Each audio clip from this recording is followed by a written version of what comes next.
Kisah Sunan Kalijaga adalah salah satu wali songo yang menciptakan ajaran Islam di tanah Jawa. Beliau adalah putra dari Adipati Tuban yang bernama Raden Ahmad Sauri. Nama asli dari Sunan Kalijaga adalah Raden Masai. Penyamatan nama Sunan Kalijaga ini adalah saya teman-teman. Dahulu Sunan Kalijaga merasa prihatin dengan kewajiban membayar upeti kepada pemerintah saat itu. Rakyat yang hidup miskin semakin menderita dibuatnya. Kemudian Sunan Kalijaga mencuri upeti dan gudang penyimpanan dan membagikannya kepada rakyat yang membutuhkan. Suatu ketika Sunan Kalijaga bertemu dengan rombongan Sunan Bonang yang hendak dirampoknya di tengah hutan. Kemudian Sunan Bonang pun menjawab. Kemudian Sunan Bonang pun bertanya, untuk apa bisa nak merampok api?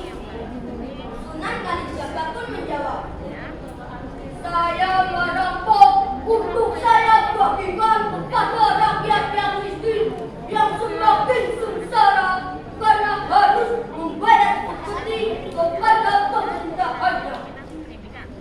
Sunan Bonang pun menasihati Sunan Kalijaga.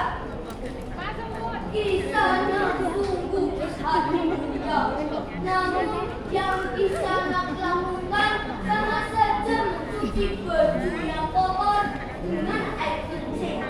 Bukannya baju itu semakin bersih, tapi baju itu semakin kotor dan semakin bau.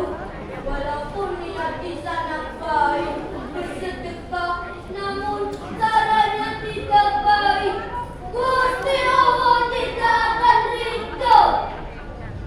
Mendengar nasihat dari Sunan Bonang, Sunan Kalijaga pun sadar dan meminta ia menjadi murid Sunan Bonang dan menerima ilmu dari beliau.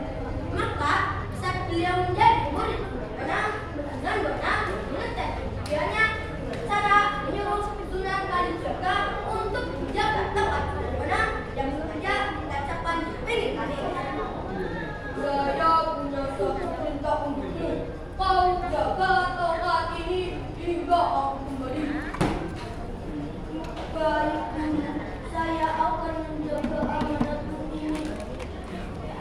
Sunan Kalijaga pun menjaga tempat tersebut selama berhari-hari tanpa meninggalkan tempatnya.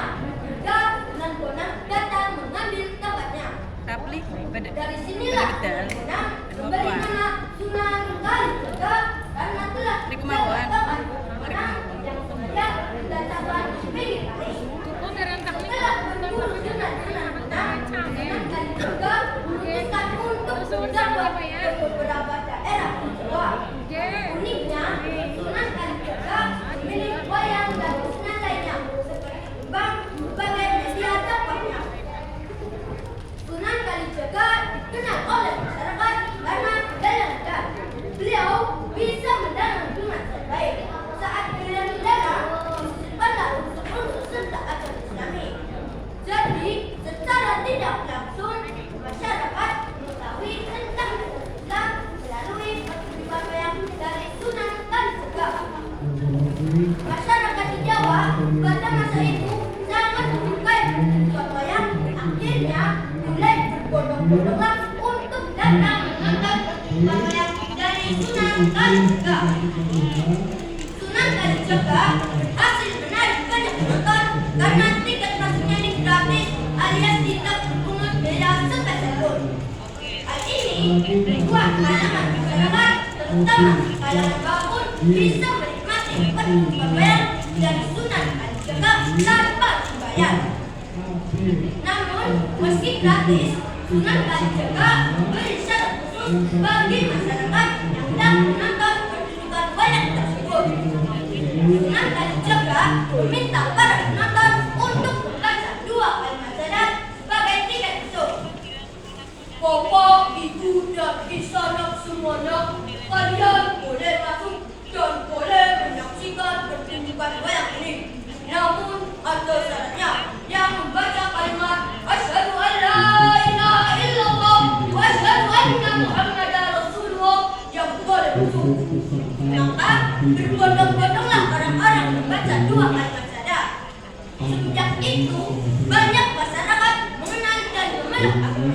Demikianlah teman-teman kisah keteladanan Sunan Kalijaga. Dari kisah ini kita dapat memetik pesan moral untuk selalu berbuat baik dengan cara yang baik dan juga